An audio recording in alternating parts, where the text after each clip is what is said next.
সম্প্রতি ভারতের যোগী আদিত্যনাথ কঠোর হিন্দুত্ববাদী নেতা, আপনারা সকলেই অবগত রয়েছেন। তিনি বলেছেন উত্তরপ্রদেশে যদি কোনো বাংলাদেশি হিন্দু উত্তরপ্রদেশের নাগরিকত্ব নিতে চান বা আবেদন করেন নাগরিকত্বের জন্য, সেই হিন্দু পরিবারকে যোগী আদিত্যনাথ জমি দিবেন পরিবার বসতি স্থাপন করার জন্য। এরকমই একটি কথা বলেছেন তিনি। সম্প্রতি বাংলাদেশের হিন্দুদের উদ্দেশ্যে এবং বাংলাদেশে যারা নির্যাতিত হিন্দু সম্প্রদায় রয়েছেন তাদের হয়ে তিনি পাশে দাঁড়িয়েছেন, এরকমই একটি মন্তব্য করেছেন, যাতে বাংলাদেশের হিন্দুরা ভারতে গিয়ে উত্তরপ্রদেশের নাগরিকত্ব নেওয়ার জন্য আবেদন করেন। তো সম্মানিত ইন্ডিয়া ভিসা প্রত্যাশী ভাই বোনেরা, আশা করি সকলেই অনেক ভালো রয়েছেন। তো যোগী আদিত্যনাথকে এবং কেন তিনি এরকম হিন্দুত্ববাদ দেখান এই বিষয়ে আজকে আলোচনা করব। এবং তিনি বলেছেন বাংলাদেশের হিন্দুরা যাতে উত্তরপ্রদেশের নাগরিকত্ব নেওয়ার জন্য আবেদন করে তাহলে জমি দেবে। এই বক্তব্যটি কতটা সত্য এই বিষয়ে আজকে আলোচনা করব। ভিডিও শুরু করব। তো ভিডিও শুরু করার পূর্বে আপনাদের জানিয়ে রাখি, আমরা মূলত পাসপোর্ট ইন্ডিয়া ভিসা প্রসেসিংয়ের কাজ করে থাকি।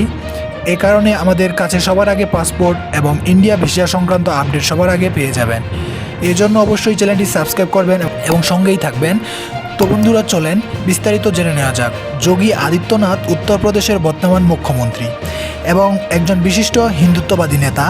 মূলত হিন্দু ধর্ম, সংস্কৃতি, রাজনীতিকে কেন্দ্র করে তার চিন্তাভাবনা প্রকাশ করে থাকেন। তার রাজনৈতিক ও সামাজিক অবস্থানগুলো থেকে আজকের এই ভিডিওতে বেশ কিছু বিষয় নিয়ে আমরা আলোচনা করব। হিন্দুত্ব ও জাতীয়তাবাদ তিনি হিন্দু ও ধর্ম সংস্কৃতি ভারতের জাতীয় পরিচয়ের মূল ভিত্তি হিসেবে দেখেন। তার মধ্যে হিন্দুদের অধিকার রক্ষা ও লাভ জিহাদের বিরোধিতা। তিনি হিন্দুদের জোরপূর্বক ধর্মান্তর, বিশেষতা এবং খ্রিস্টান ও মুসলিম তথাকথিত জিহাদের বিরুদ্ধে সোচ্চার।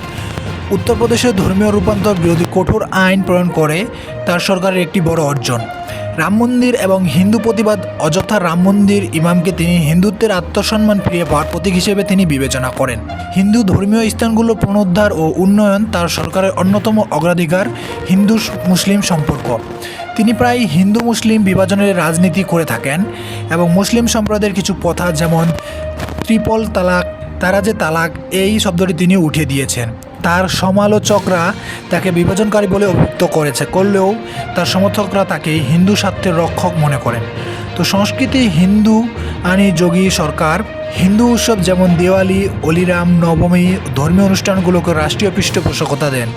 তিনি গোরক্ষা এবং গোমাংস নিষিদ্ধকরণের পক্ষপাতী ও তার বিরোধিতা বলেন।